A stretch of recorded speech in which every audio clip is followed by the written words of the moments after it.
The future of work is changing, and one of the most important questions is, what should governments and institutions do?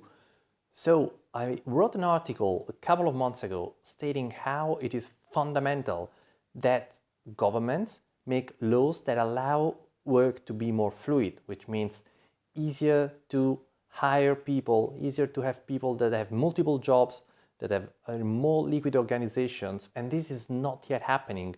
But thanks to a report by the World Bank, I discovered something even more interesting and even more important. What is it?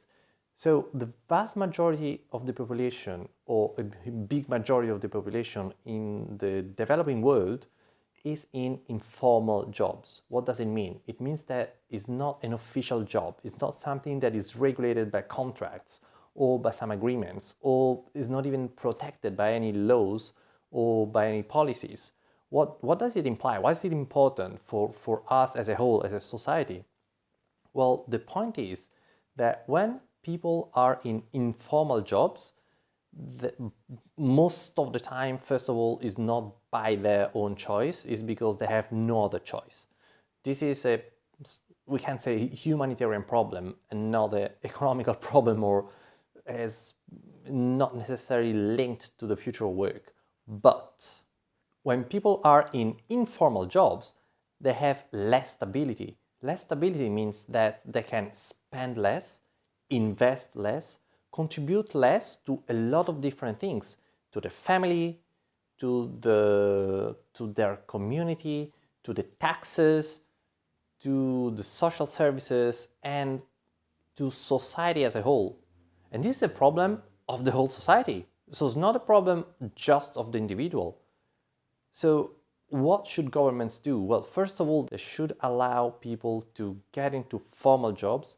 They should foster innovation, entrepreneurship, and people to get into their own business. Another report by the World Bank showed how countries and governments that foster business and entrepreneurship and people to be self-employed, to basically start something on their own, have better results and less poverty. So this is quite fundamental. And this links to another concept that I very often like to talk about, which is industrial revolutions. So why industrial revolution now? Well, the point is that previous industrial revolutions have always lifted humanity as a whole in general up from these conditions. So yes, we have more automation will kill our jobs. Yes and no. So it is true that some jobs will be displaced, but it's also very true that in the past, and this is also the same trend that we are seeing now, basically the jobs that get destroyed, so to speak, get replaced by more jobs, by different jobs, and this transition helps more and more people to get out of the condition of working in informal jobs. Informal jobs basically do not help anyone. They only allow to have a submerged economy that goes under track and that doesn't allow any country and any government to prosper. Leave aside small communities and villages, this is even more harmful for them. So the point is that now we have two main forces. One is a social force, so there is more people that want to get out of this condition, and they want to work for more purpose and for more motivation, something meaningful. When we say purpose, motivation is big words, but maybe what can really help is to think about something meaningful. People want to do a job that is meaningful. And on the other hand, as I just mentioned, we are living another industrial revolution, is Industry 4.0 or the fourth industrial revolution, which means technology and automation is going to displace a lot of jobs. When I say a lot, I mean we forecast 800 million jobs by 2030, so in less than 10 years.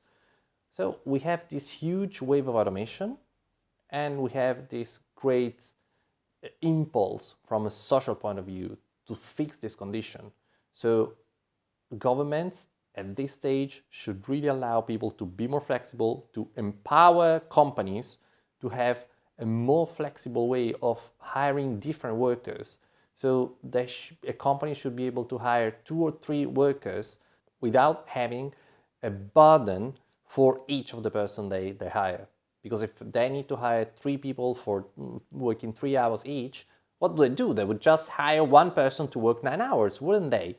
But if the type of taxes and fiscal burden and costs and fees that they have to pay to hire 3 people, it's lower, then they can hire 3 people, and this goes exactly into the direction of having more fluid works, more liquid economy, more dynamic workplaces, and especially getting people out of informal jobs.